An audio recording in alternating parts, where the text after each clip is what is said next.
Sahabat RPK, sesaat lagi akan hadir program Kalem on Air. Kiranya program ini menjadi berkat bagi kita semua. Selamat mengikuti.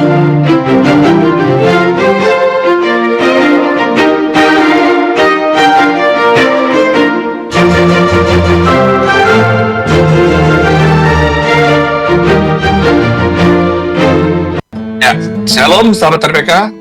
Kita bertemu kembali dalam acara Kalem on Air, dan malam ini saya bersama Pak Kris lagi ya. Kebetulan kami hari ini tidak berhalangan.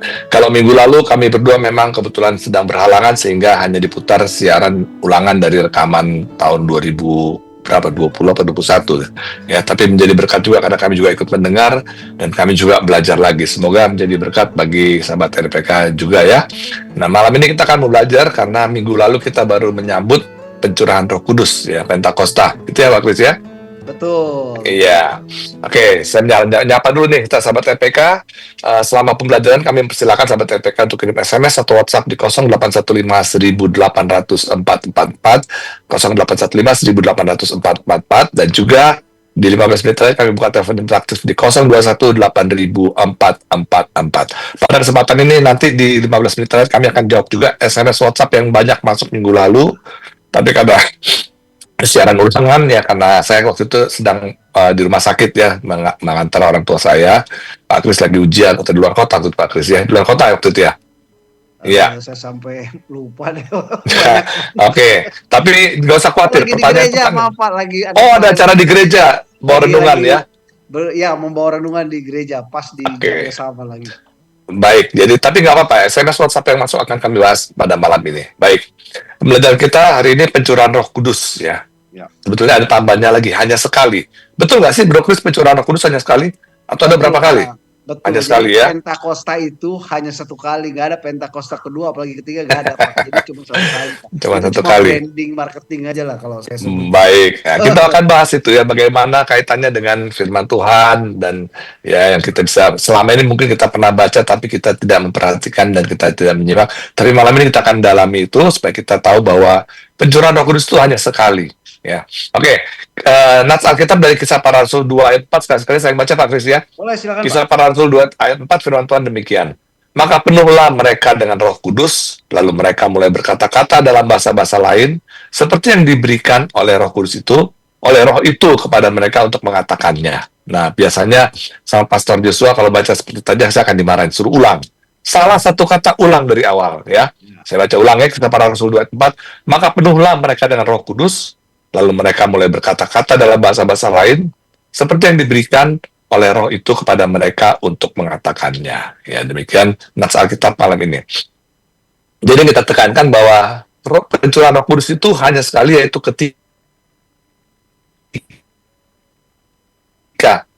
ketika murid-murid dan orang-orang sedang menunggu berapa hari Pak Kris? 40 hari ya. Setelah berapa lama setelah Tuhan Yesus naik ke surga baru pencurahan 10 hari Pak. Roh Kudus tuh. 10 hari ya.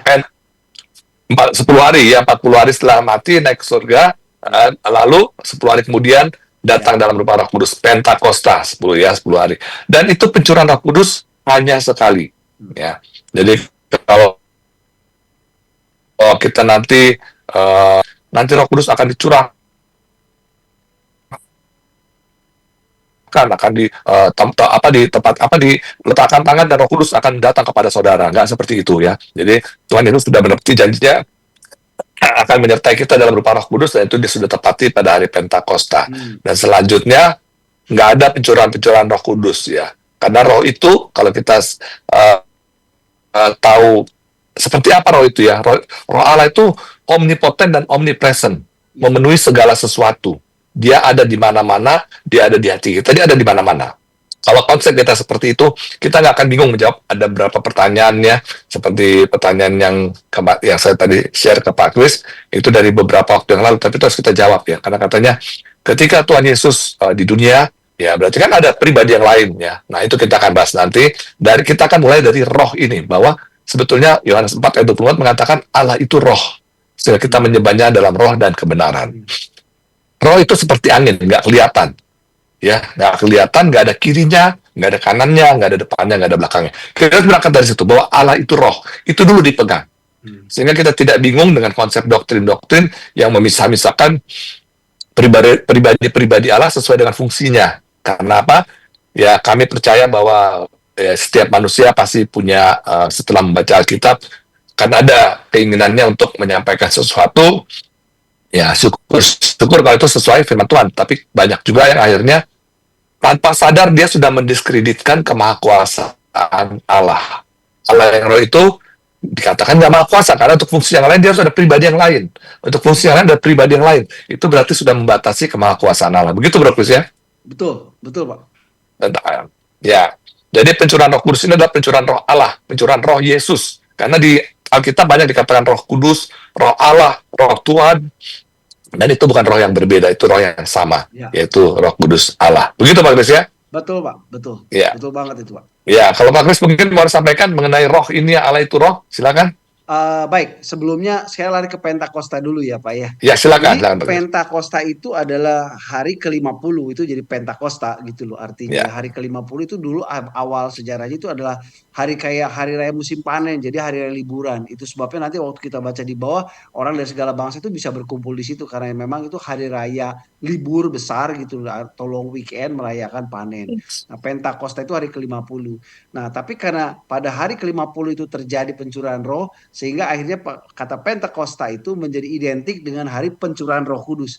Pencurahan Roh Kudus ini yang dilakukan secara besar oleh Allah sendiri itu adalah hanya satu kali. Jadi kita kalau kita dipenuhi roh itu bukan Pentakosta gitu. Kalau ada kebangunan rohani itu bukan Pentakosta yang kedua atau yang ketiga ya. Jadi itu dipastikan dulu ya sahabat RPK, dari mana saya mendapat pemahaman ini? Ya dari Alkitab gitu. Ya.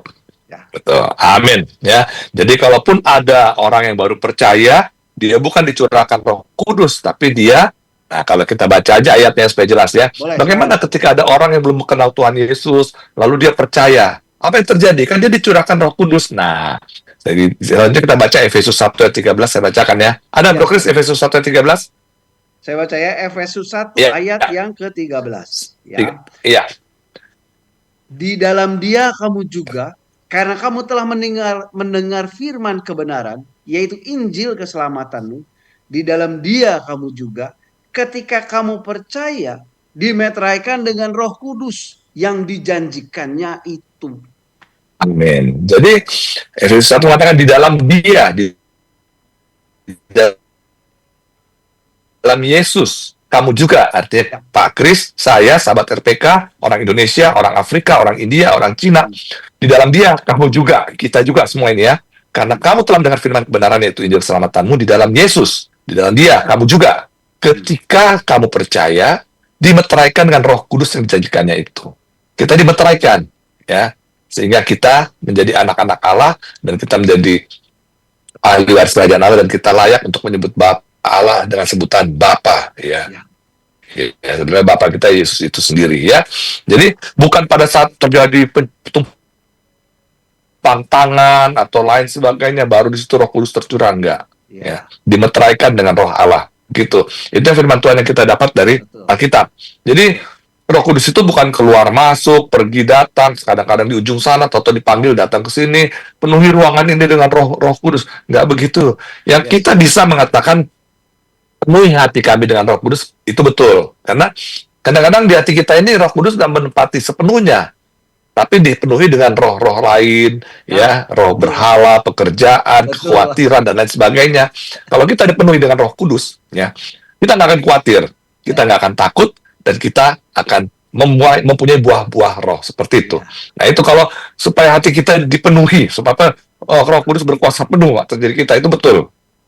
Tapi kalau Roh Kudus itu dicurahkan, ya masuklah kepada kami, datang ke ruangan ini, penuhi kami, wah itu menurut kami kurang tepat, ya. Yang bisa kita mengatakan bahwa ya Roh Kudus berkuasa sepenuhnya atas diri kami, sehingga roh-roh lain, keinginan-keinginan lain itu bisa tersingkir dari diri kita dan kita semakin serupa Kristus. Begitu, Bro Chris ya? Betul. Ya, jadi saya menambahkan sedikit ya, Pak. Silakan. Jadi sebenarnya istilah yang benar atau perkataan yang betul itu waktu kita berdoa bersama, kemudian ada apa namanya, kita berubah, kita oh iya ternyata saya kayaknya kok lain ya datang ke tempat ini tadinya benci sama yang namanya Yesus gitu, benci mati-matian deh gitu. Tapi tiba-tiba terus kayak merasakan iya kayaknya sih ini orang yang berdosa.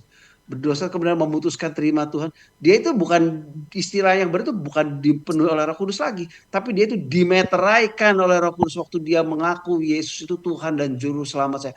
Aku mengakui akan hal itu gitu loh. Ya. Jadi itulah yang paling tepat sih sebenarnya ya.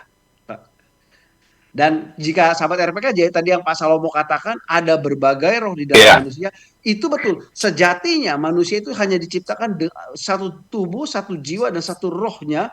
Nah, Iya. kenapa? Karena sudah ada roh Tuhan automatically. Nah, tapi waktu dia berdosa itu memungkinkan masuk roh-roh yang lain gitu loh. Jadi dikuasai oleh roh yang lain itu gitu. Di Alkitab menunjukkan bahwa orang yang hanya orang dengan Roh Kudus itulah yang bisa mengakui Yesus itu Tuhan, tapi yang roh yang lain nggak bisa mengakui, Pak. Kayaknya nggak terima aja gitu, denger aja kok marah gitu. Ya, betul. Amin. Jadi memang kalau kita lihat, mungkin sahabat RPK pernah nonton sinetron atau acara TV yang namanya Dunia Lain ya. Saya pernah lihat sekali waktu itu ada orang Kristen, dia ikut-ikutan gitu ya, ditaruh di tempat angker, kemudian itu biasanya suka ada yang aneh-aneh, terus ada orang dari agama lain ditaruh juga di situ, ya. Kelihatannya orang Kristennya dia terus menyanyi lagu rohani, dia dipenuhi dengan Roh Kudus sehingga roh setan itu nggak bisa masuk. Dia tetap nyanyi, tapi yang seorang satu ini yang teman yang orang lain ini yang bukan orang Kristen, itu karena hatinya tidak dipenuhi dengan Roh Kudus atau mungkin dia terlalu banyak roh lain, akhirnya dia dikuasai, dia kerasukan setan, kerasukan roh jahat. Sementara teman yang satu ini, ya dia terus menyanyi lagu rohani, tidak mampu roh setan menguasai atau mengusir Roh Kudus dari dalam dirinya. Itu yang kita lihat. Kalau itu lihat bisa di YouTube kita bisa cari itu ya, bahwa ketika ada di acara Dunia Lain itu ternyata yang anak Tuhan itu nggak bisa dikuasai oleh roh jahat. Kita akan lanjutkan setelah break yang satu ini.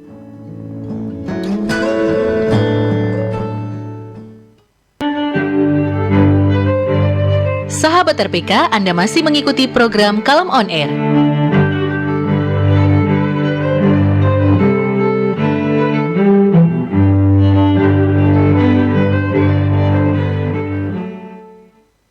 Pernah cobain mie goreng yang langsung terasa beda dari suapan pertama? Kita tanya masternya. Ini kreasi baruku, mie sedap goreng ala Chef Devina. Kolaborasi masterpieceku bersama mie sedap ahlinya rasa. Chef Devina, apa yang bikin beda? Sedapnya level up, from my kitchen to yours. Minyak kenyal? Pasti. Minyak pipi? Beda lagi. Aku pilih tekstur mie pipi. Minyak lebih lebar, jadi bumbu racikanku mudah meresap. Oh iya? Sambal merahnya buatanku bareng mie sedap. Rasanya khas banget. Mau dong, Chef. Eits, tunggu dulu. Aku mau taburin ke rebusan kriuk. Here you go. Enjoy. Minyak pipih dan kenyal. Rasanya unik. Ini ada sayurannya ya, Chef? Yes, aku pakai sayuran lengkap biar pengalaman makannya makin perfect. Sedap. Pertama di Indonesia, mie sedap goreng ala Chef Devina. Sedapnya full of taste dari Wingswood. Cobain sekarang. Yes, Chef. 96.3 RPK FM Jakarta. Sahabat RPK, Anda masih mengikuti program Kalem On Air.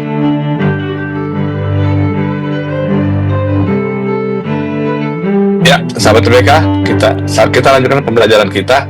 Ya, kita tadi sudah tahu bahwa Roh Kudus itu hanya dicurahkan sekali ketika Pentakosta, dan selanjutnya itu kita dimeteraikan, istilahnya seperti itu yang dikatakan di Alkitab ya. Nah, kita sebagai orang percaya ya, kita dimeteraikan oleh Roh Allah.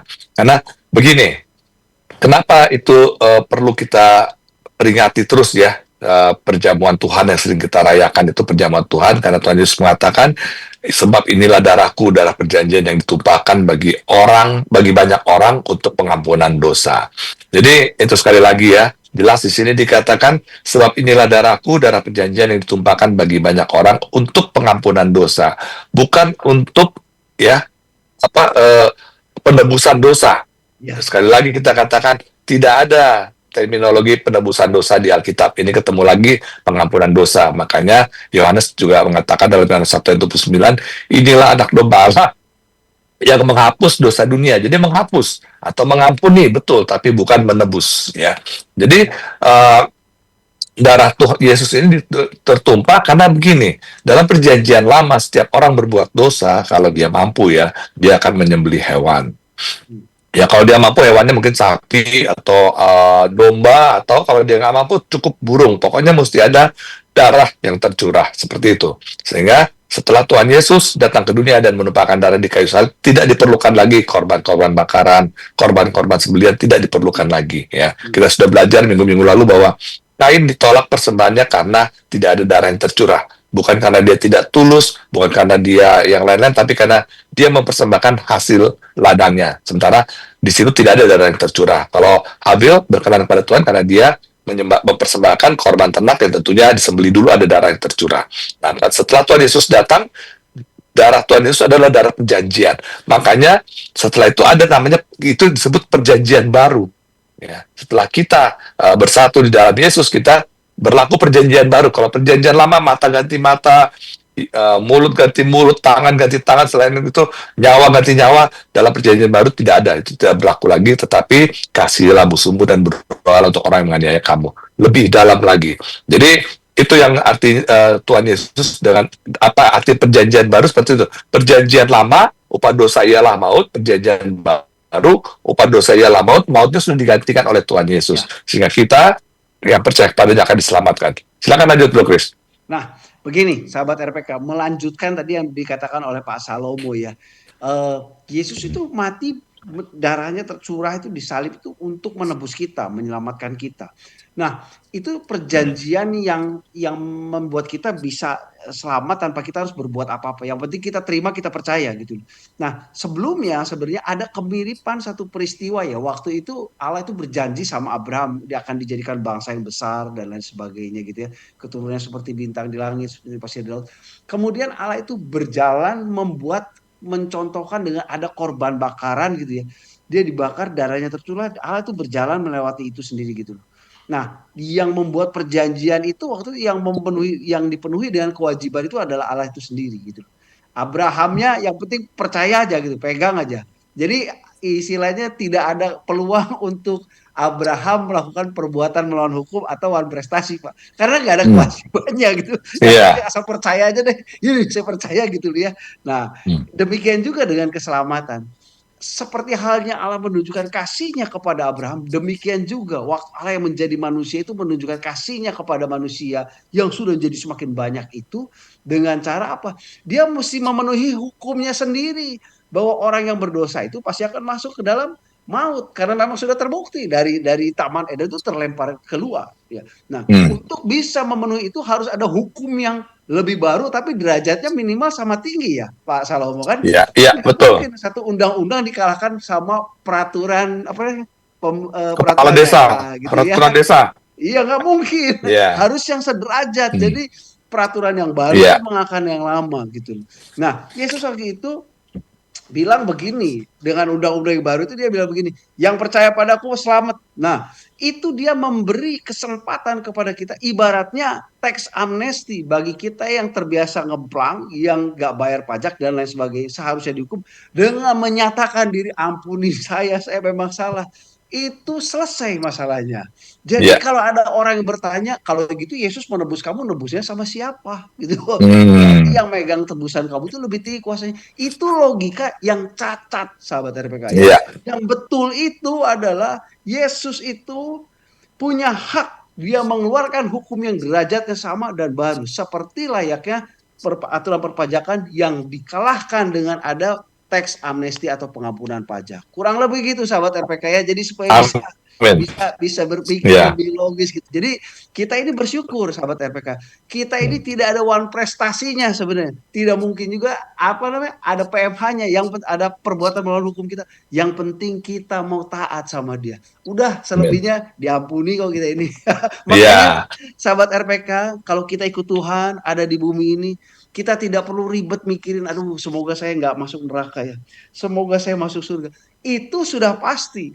Tapi kita menjadi pengikut Kristus ini supaya di bumi ini hidup kita jadi maksimal. Gitu. Wah, jadi berkat. Yesus ini memang, aduh. Luar biasa ya. nggak ada Nggak ada habisnya. bosannya Pak, jujur aja Betul. Pak. Ya, kami yang belajar Alkitab ini semakin hari bukan semakin bosan, tapi semakin berapi-api. Itu namanya Iya. firman Tuhan ya. Ya, jadi kalau kita lihat bahwa memang pemulihan yang Tuhan lakukan itu adalah pemulihan segala sesuatu ya. Dengan mati di kayu salib kita diputihkan. Nah, makanya kalau dibilang ditebus dari siapa? Yang ditebus bukan dosanya, yang ditebus orangnya. Ya, Ya, dari kuasa kegelapan kita ditebus, diambil karena kita anak-anaknya. Dosanya dihapuskan. Itu yang terjadi. Nah, dengan Tuhan Yesus sudah menghapus dosa-dosa kita, bukan hanya sekedar menghapus seperti tadi Pak Kris katakan tax amnesty. Kita bisa dapat tax amnesty kalau kita mengaku. iya, Ya, mengaku. Tanpa mengaku nggak bisa. Ya. Nah, kita mengaku, oh aset saya masih ada di sana, aset saya di sana belum saya. Sekarang akui, bayar, ya udah akhirnya terus kita nggak perlu kena hukuman lagi, nggak perlu dipenjara atau kena denda segala macam. Nah seperti itu. Dan tadi perubahan peraturan itu, karena kan orang itu Tuhan yang buat. Hmm. Kalau Tuhan yang mau rubah emang kenapa? Iya. Kan Tuhan. Nah, kalau kita tidak percaya Yesus itu Tuhan, ya tentu kita akan ragu-ragu. Kok dulu aturan yang begini dirubah seenaknya? Nabi manapun nggak sanggup dan nggak mampu merubah Taurat. Ya, Tuhan Yesus itu bukan merubah, tapi menggenapinya. Itu istilahnya, ya. Menggenapinya. Jadi merubah itu menggenapi itu lebih dari merubah. Kalau merubah tadinya misalnya hukumannya hukuman gantung jadi ditembak mati. Nah, itu merubah. Ya. Tapi menggenapi, Tuhan ambil alih. Dia yang ditembak mati untuk kita, sehingga kita bisa diselamatkan. Paling gampang gitu membayangkannya ya. Jadi tadi amnesti itu, amnesti, gerasi, abolisi, segala macam. Itu hanya bisa dilakukan ketika yang bersangkutan itu, ya narapidana itu, sudah mengaku. Ya. Kalau dia masih dalam proses banding, kasasi, segala macam, nggak akan bisa dapat dia. Nggak akan dikasih dia, gerasi, amnesti nggak akan ada. Tapi setelah dia harus mengaku dulu, oke saya salah, saya menyesal. Baru ada dipertimbangkan, nggak langsung dapat, akan dipertimbangkan. Karena seperti di dunia ini juga, orang ini ngaku salah segala, dilihat, bener-bener nggak nih orang. Jangan-jangan cuma drama. Nah, Tuhan juga tahu hati kita. Ketika kita mau, Tuhan saya salah begini, itu hati kita itu sekedar drama atau dari hati kita. Tuhan bisa menguji. Jadi kalau itu dari hati kita, ya Tuhan akan ampuni, akan beri gerasi, dan kita dibebaskan.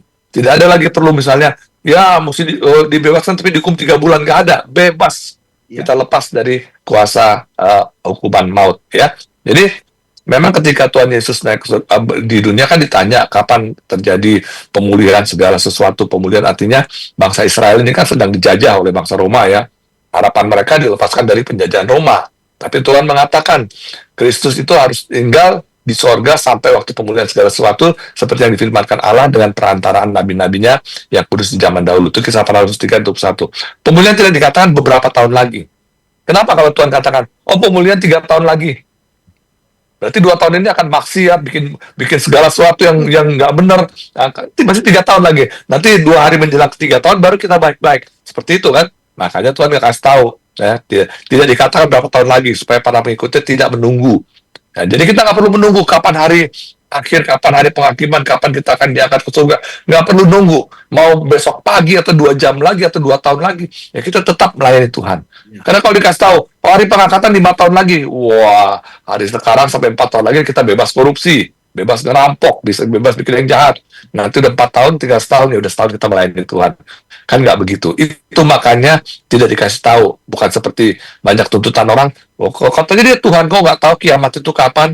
Ya dia tahu kiamat itu kapan. Sebagai Allah dia tahu. Sebagai manusia tentu nggak tahu. Itu artinya. Jadi bukan Yesus tidak tahu kapan hari penghakiman itu, kapan kiamat itu. Bukan dia sebagai manusia dia nggak tahu. Karena manusia nggak tahu. Hanya Bapa yang tahu. Nah, ini yang kalau kita memisah-misahkan pribadi Allah, kita kan bingung.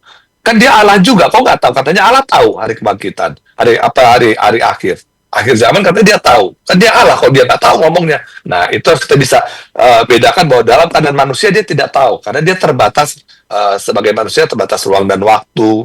Ya, dia memang punya kuasa Allah, tapi dia terbatas untuk hal-hal tertentu. Seperti itu, Pak Rus, ya? Betul Pak. Iya, Betul. ya.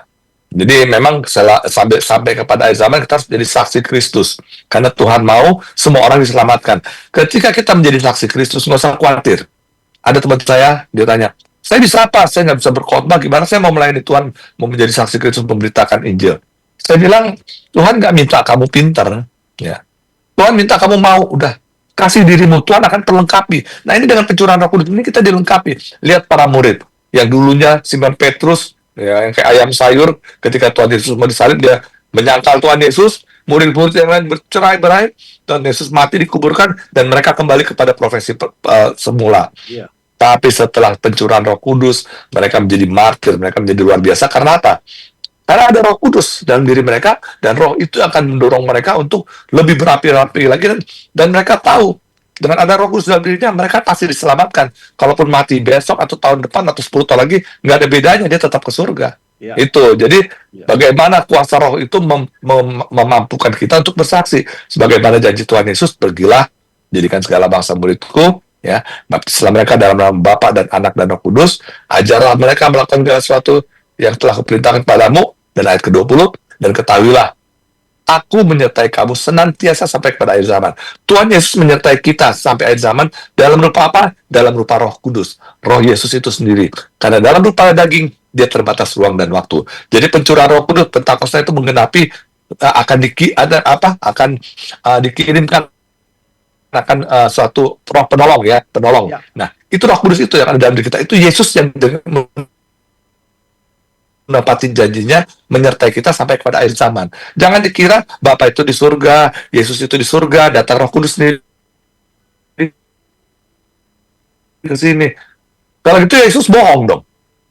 Nah, konsep yang memisahkan Allah dengan beberapa pribadi itu seperti itu cara berpikirnya. Kenapa? Ya itu saya bilang tadi, mengurangi kemahakuasaan Allah dengan logika manusia. Nggak mungkin. Nanti kalau dia berdoa kepada Bapa, berarti dia berdoa kepada dirinya sendiri dong. Saya sedih melihat ada perdebatan sesama pendeta lagi. Ya, pendeta satu ini kayaknya dia memang udah keracunan doktrin, ya. Jadi dia percaya, ya berarti Yesus berdoa kepada dirinya sendiri dong. Kalau Yesus adalah Bapa. Yang berdoa itu Yesus dalam keadaan sebagai manusia. Iya. Ya, manusia berdoa kepada Tuhan. Begitu jawabnya sebenarnya. Ya, Bapa itu ya setelah dia selesai dalam keadaannya sebagai manusia, selesai dengan karya penyelamatan di dunia, dia kembali kepada surga, kembali kepada kealahan yang Roh itu. Ya, Allah itu tetap esa. Jadi kalau kita seperti berapa kali kami sampaikan kan, doa Bapa kami itu ditujukan kepada siapa? Kepada Bapa. Oke, Bapa itu siapa? Kalau pertanyaan seperti itu gimana? Ini akan kita ditanya orang loh. Kita harus siap. Kalau tanya berdoa kepada Bapa, Bapa itu siapa? Nah, ini kita akan jawab setelah break yang satu ini.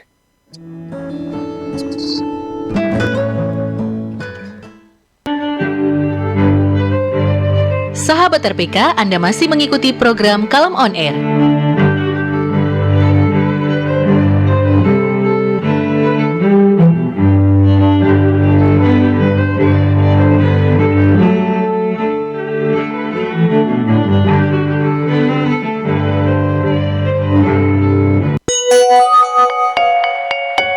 Jam di studio kami menunjukkan pukul 20:30 waktu Indonesia Barat. We satisfy your soul thirst and harmonize your life. 96.3 RPK FM.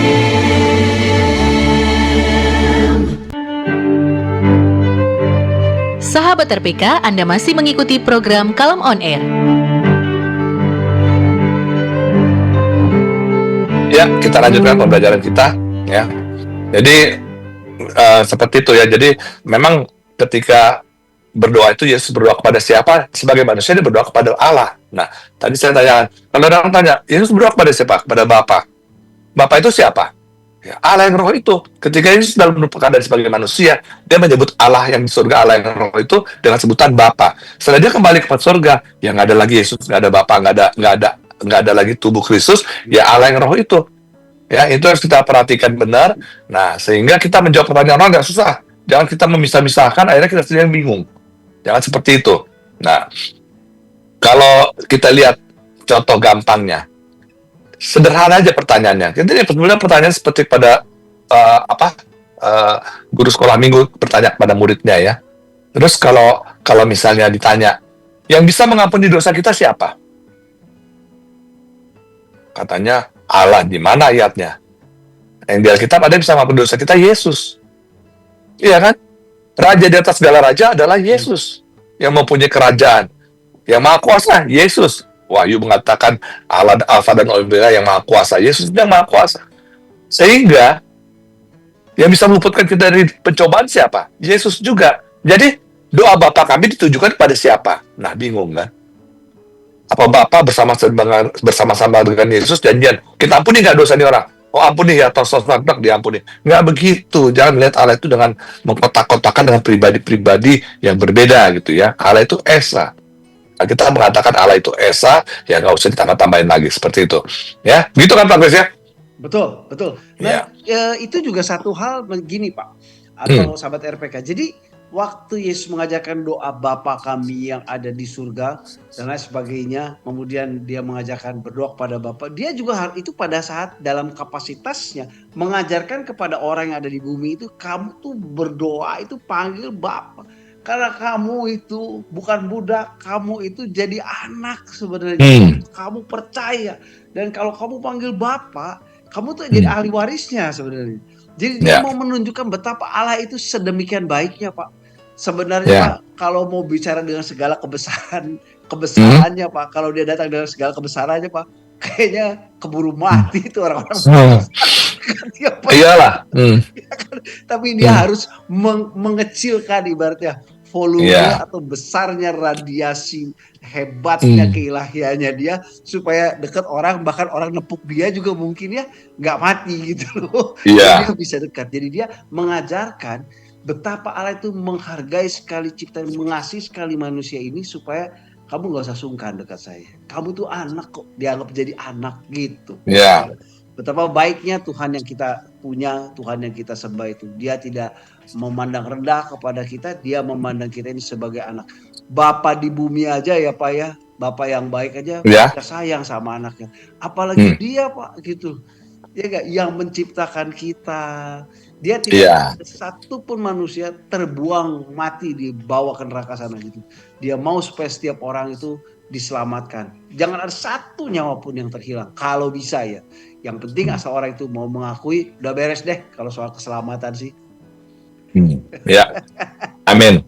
Jadi kalau kita pelajari seperti yang kita sebelumnya kan, yang waktu Tuhan Yesus terangkat ke surga itu kan, dikatakan, Tuhan Yesus mengatakan, engkau tidak perlu mengetahui, ini lanjutannya ya, tetapi kamu akan menerima kuasa kalau Roh Kudus turun ke atas kamu, dan kamu akan menjadi saksiku di Yerusalem dan di seluruh Yudea dan Samaria dan sampai ke ujung bumi. Nah, ini makna dari ayat ini, Kisah Para Rasul 1 ayat 8. Kita harus menjadi saksi Kristus dari yang bahasa sekarang ya, dari ring 1 lalu ke ring 2, lalu ke ring 3, lalu ke seluruh bumi. Jadi dari mulai Yerusalem itu kita, diri kita dan keluarga kita. Lalu seluruh Yudea mungkin lingkungan kita, Samaria dan orang-orang yang belum mengenal Tuhan Yesus.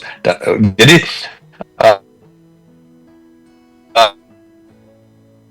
Yudea, orang-orang di gereja kita, dan sampai ke ujung bumi. Nah, tentunya nggak bisa kita hanya menginjili orang yang jauh dari Indonesia, tapi kita lupa keluarga kita. Betul. Ya, karena ada pertanyaan menarik sekali waktu, ada yang bertanya, kalau ada jemaat yang menunggu kita untuk berkhotbah, lalu anak kita sakit di rumah, mana yang kita dahulukan? Jemaat itu ada 2.000 orang, sudah dengan pakaian bagus, sudah nunggu di gereja, menunggu kita untuk berkhotbah, 2.000 orang, anak kita sakit. Nah, terus pertanyaannya, mana didahulukan? Jemaat yang siap mendengarkan firman Tuhan atau anak kita yang sakit? Nah, ini sering menjadi dilema sebagai hamba Tuhan ya. Tetapi Tuhan sudah mengatakan bahwa ya kita ini sebagai pelayan Tuhan ya. Ring 1 Yerusalem, ya Yudea, Samaria. Yerusalem itu anak-anak kita tuh Yerusalem. Jadi jemaat kita juga anak kita. Tentunya kita akan mendahulukan jemaat yang sangat membutuhkan kita. Hari itu, pagi itu yang membutuhkan kita, anak kita. Bawa dulu dia ke rumah sakit. Baru kita datang untuk melayani firman Tuhan. Bagaimana coba kalau kita langsung pergi ke pelayanan, kemudian lagi membayar firman Tuhan, dapat telepon dari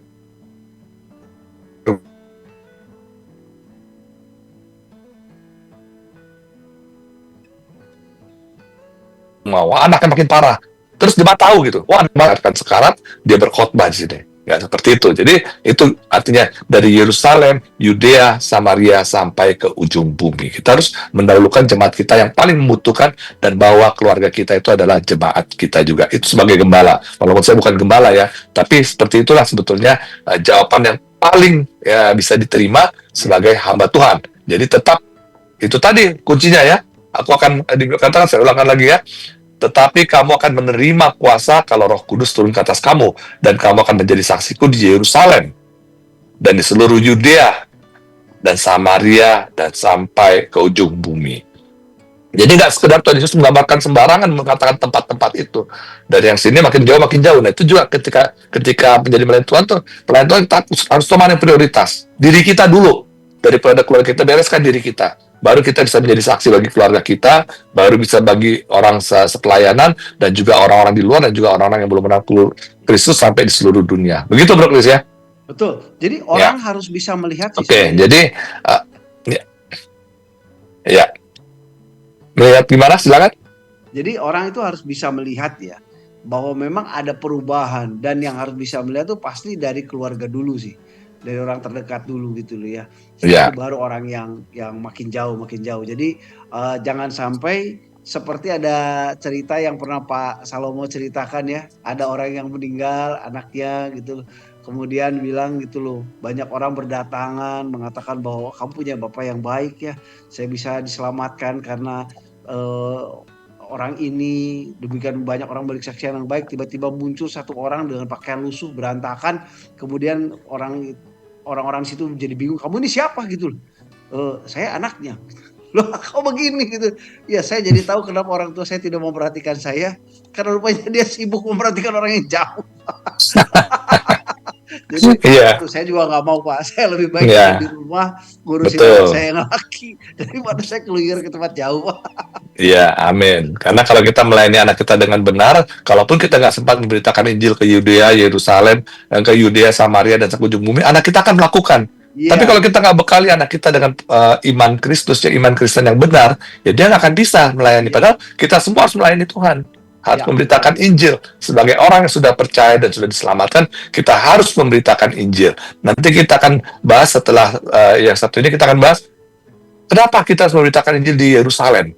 Kenapa Yesus mengatakan harus di Yerusalem? Padahal Yerusalem adalah tempat Tuhan Yesus dihukum mati. Tapi kenapa dikatakan dari Yerusalem, Yudea, Samaria sampai ke ujung? Kita bilang ditolak. Kita harus tetap memberitakan Injil. Misalnya keluarga kita tidak menerima kita, tetap harus kita beritakan. Banyak teman-teman saya yang dari iman yang lain kemudian terima Tuhan Yesus, dan dia dimusuhin keluarga. Tapi tetap harus beritakan Injil kepada keluarganya, kepada pamannya, kepada omnya, semua yang masih menolak dia. Ada sahabat saya, mungkin suatu waktu akan kita ajak siarannya, dia sampai dipukulin, sampai ada urusan polisi lah segala macam, tapi ketika kami bawa camp kita terakhir itu, setelah itu dia lepaskan pengampunan. Dan saya bilang, lega kan? Iya lega, selama ini saya dihantui dendam, saya mau apa ini om, saya sudah nganiaya. Saya ini proses sudah sampai proses hukum. Akhirnya saya bilang, udah ampuni aja, cabut aja lah perkara itu. Masa om kamu mau masukin penjara? Udah, dia udah melakukan kesalahan, udah oke, diampuni. Nanti dia masuk penjara, keluar dari penjara kamu dibunuh lagi. Nggak selesai. Tanggung jawab berhenti di kita. Udah, kita ampuni, selesai. Jadi setelah itu, dia ambil keputusan, dia harus mengampuni omnya, dan dia menemukan kelegaan yang luar biasa. Langsung mukanya berubah. Selama ini kamu sudah lihat kayak ada tiba-tiba bengong. Ya saya dendam Pak, gimana? Dia itu terima Tuhan Yesus, dia sekeluarga ikut suatu biasa kayak ada mengucilkan diri untuk pelajaran agama ya, di agama seberang ya, di satu kampung di daerah Banten sana. Di tempat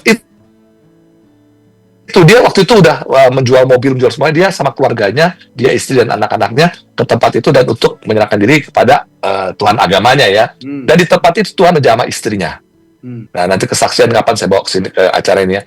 Tuhan menjamah istrinya, dan istrinya lagi ini tiba-tiba malam didatangin seperti Tuhan Yesus gitu. Ditanya itu Yesus, itu Nabi Isa lah segala macam.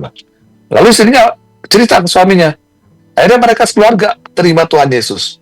Dan mereka tinggalkan tempat itu, mereka kembali ke kota tempat mereka berasal, dan di situ keluarganya nggak terima. Di situ dia dianiaya, digebukin, ada kalau nggak salah omnya itu yang mungkin apa saya nggak tahu ya, tapi dia digebukin sampai dia hancur-hancur. Nah, dia proses hukum, betul berjalan proses hukum. Tapi dia baru 2 tahun yang lalu kejadian. Tapi puji Tuhan, dia dijamah Tuhan Yesus dalam camp dan dia ampuni itu keluarganya yang mukulin dia. Dan sekarang dia mempunyai keluarga yang luar biasa dan dia melayani luar biasa. Dia menjadi saksi Kristus kepada orang-orang yang teman-teman yang seagama dulu dan sudah pada terima Kristus, sudah bentuk satu komunitas dan mereka terus saling menguatkan, bikin persekutuan walaupun cuma di garasi, di ruko kecil, tapi dia terus berapi-api. Begitulah orang ketika ketemu Tuhan Yesus, roh itu akan menyala-nyala. Nggak akan bisa kita, saya udah terima Tuhan Yesus, saya udah enak, udah aman. Nggak seperti itu. Lain sama kalau kita terima pasangan gitu, udah dapat bobot saya. Enggak. Ketika kita terima Tuhan Yesus, itu api itu nggak bisa diam, akan terus pengen kita beritakan kepada orang lain. Itulah sifat dari Roh Allah itu. Gitu ya, silakan Bro Chris. Ya, justru itu keistimewaannya Pak. Ya, Bro Chris, silakan. Di dalam Kristus itu diajarkan ampunilah orang yang bersalah kepada kamu gitu. Hanya di dalam Kristus saya rasa gitu nih. Ada pengajaran itu, ada pelajaran itu. Tuhan tidak minta banyak, dia cuma mau kita melepaskan pengampunan pada orang yang bersalah. Saya tahu tidak mudah, tapi di dalam Kristus itu pasti bisa dilakukan. Itu yang menjadi satu keistimewaan dan itu juga sebenarnya melegakan. Dan ternyata secara dunia medis pun mengakui orang yang melepaskan pengampunan itu tubuhnya lebih sehat ternyata. Gitu. Jadi sahabat RPK belajar bersama Tuhan juga sebenarnya belajar kita ikut Tuhan, kita lakukan firman Tuhan juga sebenarnya mendatangkan kebaikan buat tubuh kita juga ya. Iya. Gitu. Jadi Roh Kudus yang dicurahkan itu yang memampukan kita untuk mengampuni, melakukan segala sesuatu yang nggak mungkin. Tuhan Yesus saja di kayu salib mengampuni. Ampunilah mereka karena mereka tidak tahu apa yang mereka perbuat. Tuhan Yesus sudah demonstrasikan dengan Roh Yesus yang ada dalam diri kita, kita mampu seperti dia. Kita akan lanjutkan setelah break yang satu ini.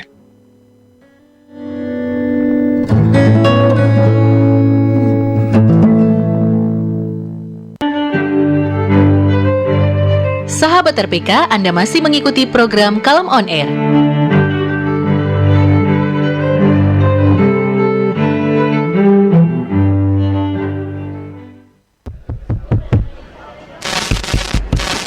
Aduh, udah bunyi kan ya? Pengumuman. Sahabat RPK, udah tahu belum soal aplikasi streaming RPK FM? Sini, dengerin. Saya mau kasih tahu. Jadi, kalau sahabat RPK mau keluar kota, keluar negeri, tapi tetap mau dengerin RPK, caranya gampang. Buka Google Play Store, ketik RPK FM, huruf besar semua ya. Terus download deh. Begitu udah ketemu, downloadnya diklik ya. Sekali lagi nih, ketik RPK FM di Google Play Store supaya bisa ngikutin semua siaran RPK kapan aja, di mana aja. Udah ya, saya mau pergi dulu. Jangan lupa loh semuanya sahabat RPK harus ke aplikasi RPK FM ya. Udah ini mic-nya gimana nih, nempel terus. Halo, aduh panitianya mana ya? Aduh.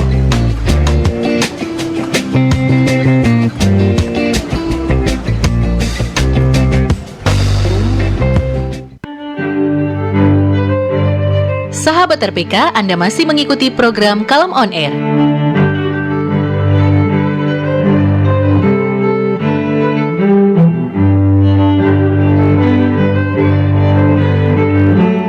Baik sahabat RPK, kita lanjutkan belajar kita sampai pada 15 menit yang terakhir. Saatnya kita membacakan SMS WhatsApp yang masuk.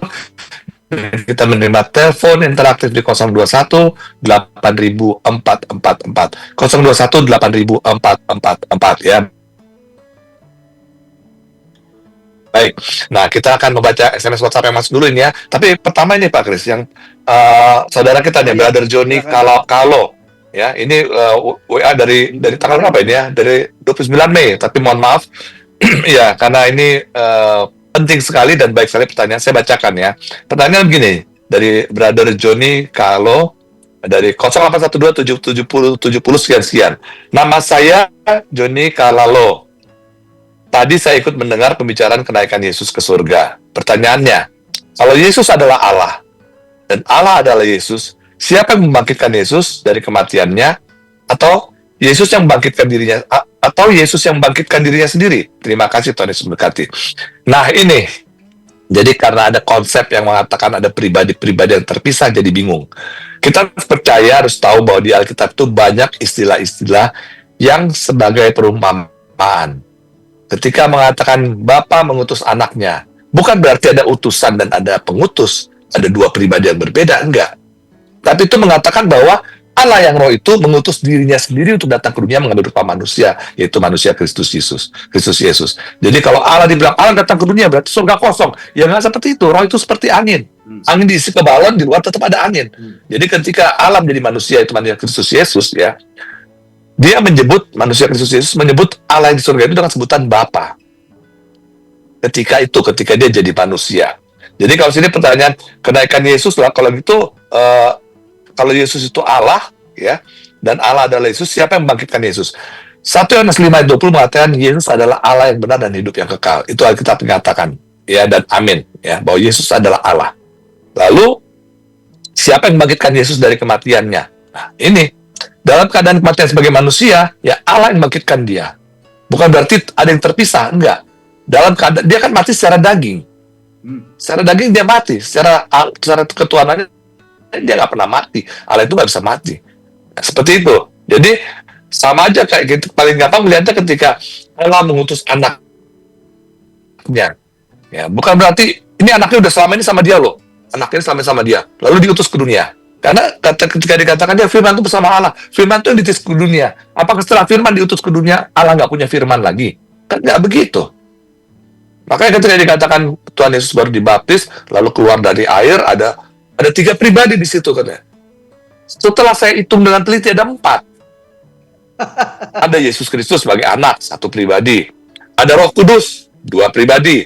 Ada Bapa di surga, 3 pribadi. Nah, Bapa itu berfirman, berarti ada firman juga, 4 pribadi dong. Nah, inilah kalau pribadi-pribadi itu kan sering saya katakan seperti kita. Nah, saya kemarin naik Grab ya, ketemu orang Kristen. Nah, dia tatoan tapi orangnya anak Tuhan ya. Kita ngobrol-ngobrol.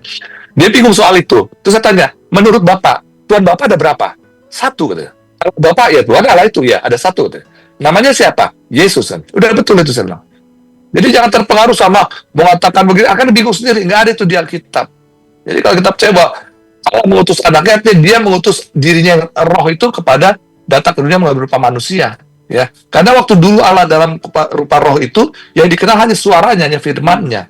Dia datang ke dunia, firman itu telah menjadi manusia. Artinya bukan Allah lagi bicara, tapi manusia ini yang Yesus ini yang bicara, firman Allah. Tetapi kita lihat ternyata waktu Tuhan Yesus keluar dari air, Allah masih punya firman juga, masih berfirman. Inilah anakku yang kukasihi, kepadanya lah aku berkenan.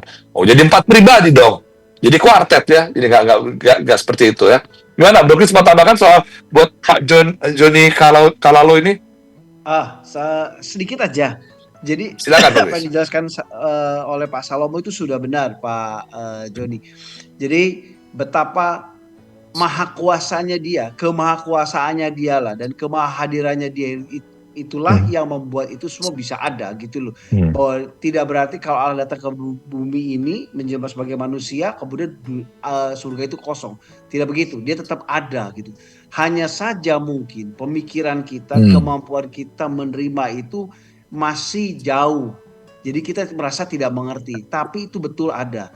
Kita tidak boleh menyalahkan matematika jika kita tidak ngerti rumus matematika yang rumit misalnya. Kemudian kita bilang itu matematika itu salah berarti gitu ya. Nggak bisa begitu. Karena apa? Karena nggak masuk kepala saya. Sebenarnya kita yang nggak ngerti. Bukan matematikanya yang salah. Demikian juga dengan keilahian Kristus itu gitu. Yang dia menunjukkan kehebatannya, justru itu menunjukkan bahwa Alkitab itu bukan buatan manusia. Karena manusia ternyata tidak pernah bisa memikirkan skenario seperti itu gitu loh ya. Tidak bisa, apalagi manusia juga beda-beda gitu, dibuat rentang waktu yang banyak.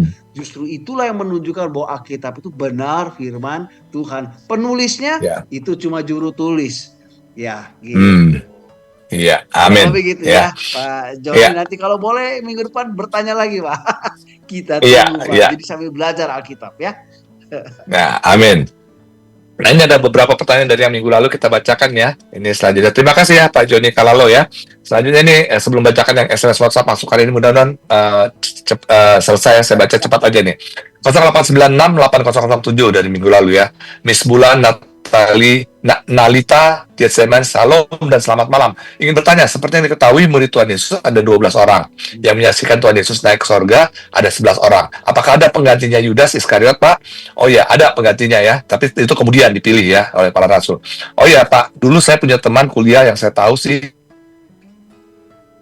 dia ngakunya ke saya kalau dia Kristen juga. Pernah saya diskusi dengan dia tentang murid Tuhan Yesus, dan kok ada perbedaan pendapat di mana dia mengatakan bahwa sebetulnya murid Tuhan Yesus itu ada 13 orang dan satunya perempuan. Oh ya Pak, kalau boleh apakah bisa di lain kesempatan temanya tentang saksi Yehova yang menyetarakan identitas agamanya sebagai Kristen, tapi pada pandangan mereka tentang Kristen berbeda. Saya belum paham mengenai keyakinan mereka itu sebetulnya.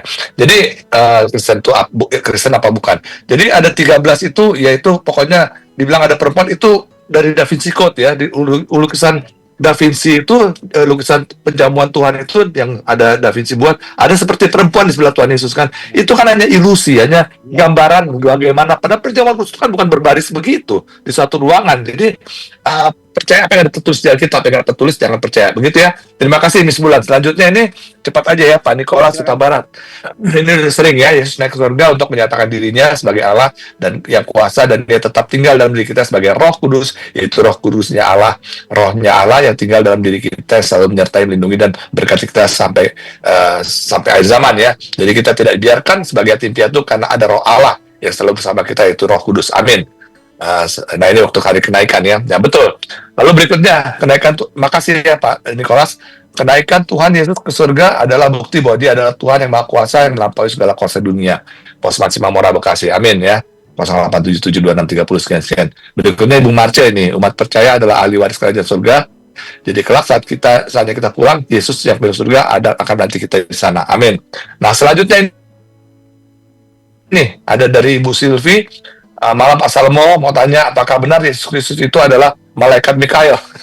Salah ya, bukan malaikat Mikael ya, malaikat sama Tuhan Yesus beda gitu ya. Oke, selanjutnya ini yang hari ini masuk nih Pak Kris. 5 menit kita kejar ya. Silakan Bro Kris baca pertama dan kedua.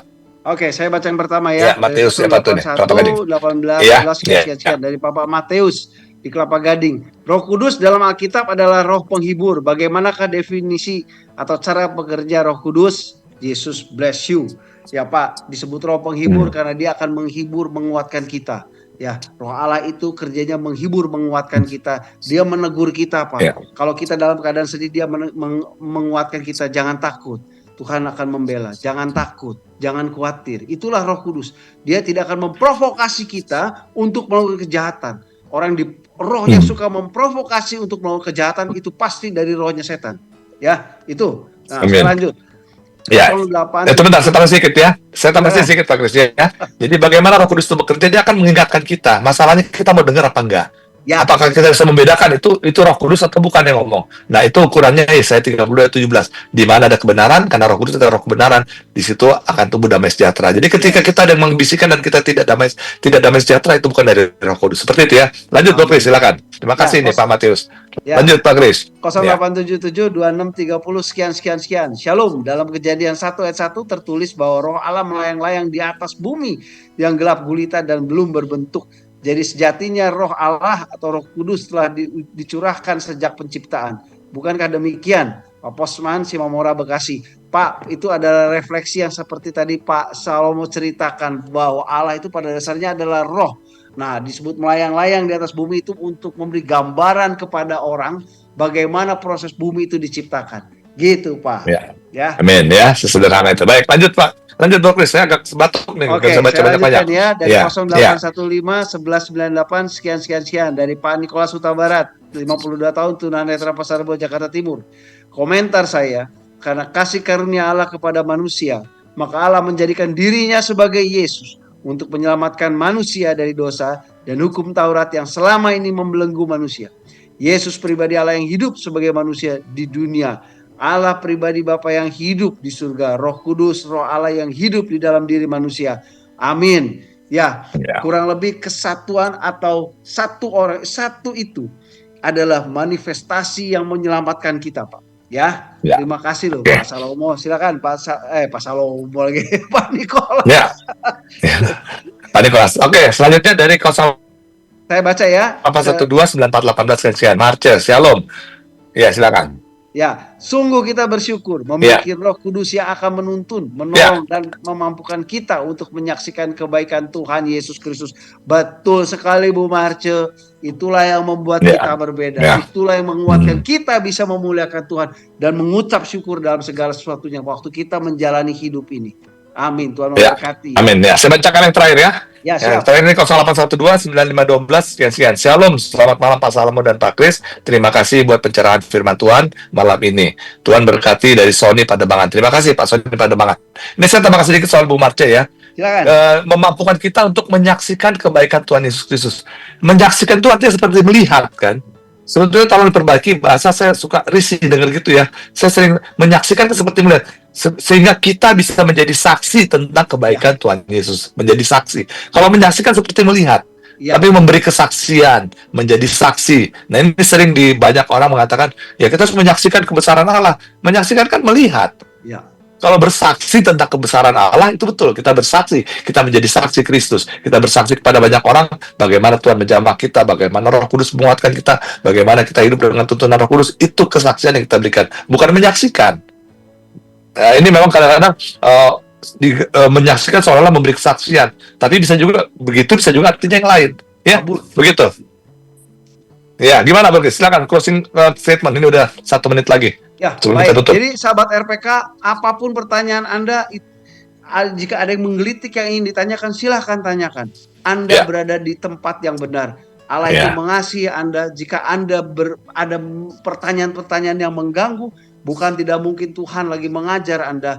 Jadi kalau Anda tidak mengerti, bukan Alkitab yang salah, Anda yang perlu banyak belajar. Itu membuktikan Allah itu, Alkitab itu sesuatu yang menarik untuk dipelajari. Jika Anda mempelajari Alkitab, Anda pasti menjadi pribadi yang lebih baik dalam kehidupan. Amin. Ya. Jadi saya sampaikan sedikit closing statementnya. Kami ini bukan menguasai Alkitab, kami bukan menguasai teologi dengan luar biasa sehingga berani menjawab pertanyaan. Enggak, kami percaya Tuhan akan melengkapi kami. Banyak pertanyaan sebenarnya kami nggak tahu. Detik itu Roh Kudus bicara dan kami bisa jawab. Kami percaya itu bukan karena hebat kami, tapi karena Roh Kudus yang menyertai kita sampai pada akhir zaman.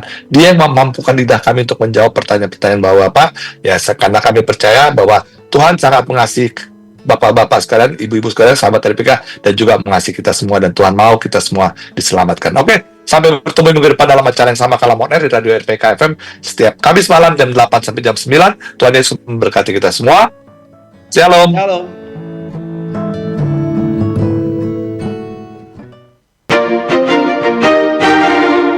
Demikian tadi sahabat RPK program Kalam On Air. Kiranya program ini memberkati kita semua.